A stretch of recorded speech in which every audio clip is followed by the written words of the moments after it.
Behind the Boys Town image presented to the media, D'Amato was indulging his charge in a disturbing pattern of permissiveness. Tyson had been thrown out of school, suspended already for getting confrontational with teachers, getting physical with teachers, getting physical with other people. Teddy Atlas, when I throw Mike out of the gym, send him home, you know, just punish him. But Cuss would make excuses for Mike and say, no, he's special. So there was problems and rifts between me, Cuss, and Tyson in our philosophies of the disciplining of Mike Tyson, what was right and what was wrong. On his way to an amateur record of 24-3, Tyson continued to test the limits of acceptable human behavior outside the ring. The 16-year-old crossed the line in the fall of 1982. I came home and my wife was in the kitchen with her sisters and they were crying. Tyson had grabbed an 11-year-old sister and had tried to force himself on her. I had to get a hold of him. I went to the gym and all of a sudden a cab pulled up. Tyson was getting out of it and I pushed him and caught him a piece of shit. And then I put the gun to his head. It was a .38. I made sure it was loaded. I pulled the trigger back. I said, you ever touch my family again, I'll kill you. Upon learning of the incident, D'Amato cut off all ties with Atlas. In March of 1985, Tyson turned pro at 18 and began to wreak havoc on the heavyweight division.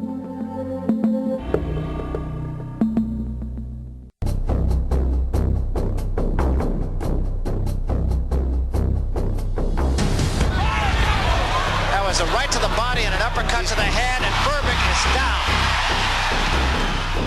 On November 22, 1986, Mike Tyson dispatched WBC champion Trevor Burbick in the second round to become, at 20, the youngest heavyweight champion in history.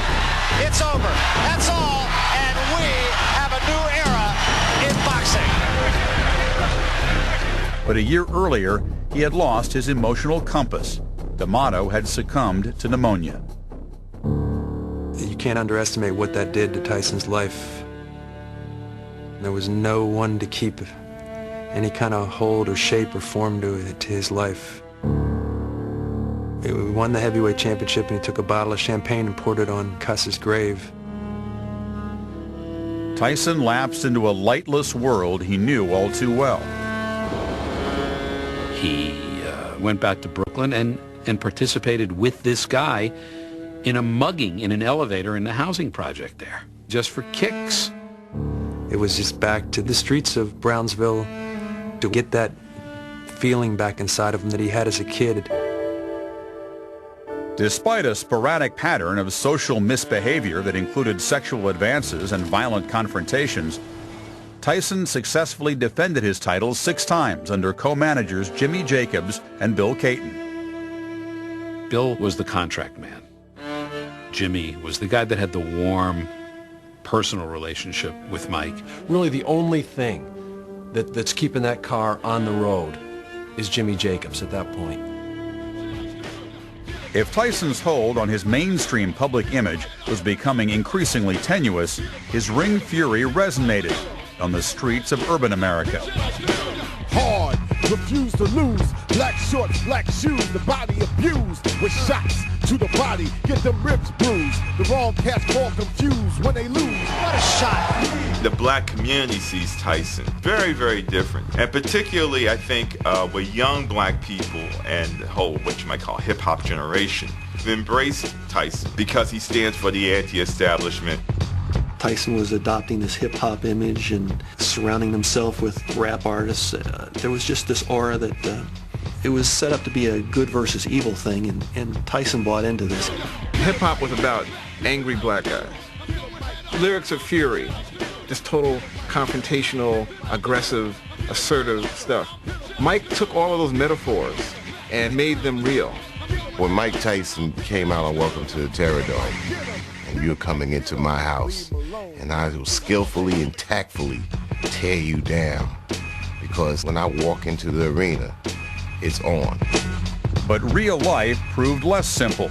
6 weeks after Tyson married actress Robin Givens in February of 1988, Jacobs died of leukemia at 58. Over the next 3 months, the champ's relationship with Caton dissolved, while his life at home grew stormy.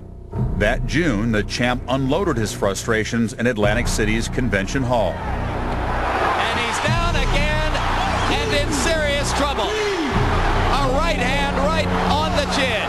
6, 7, 8. He's not going to make it. It's all over.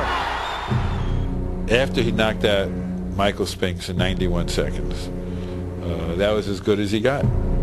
That was the last night that Kevin Rooney was his trainer. Rooney used to kiss him goodbye. That was the last kiss goodbye. There's this huge void in Tyson's life. When Jacobs died, okay, you've got Don King swooping in like a vulture to take over. And from that point on, what little semblance of order was in his life was over. Kevin Rooney was out. Caton was out. And then his wife and mother-in-law kind of moved in. And this sorry soap opera began.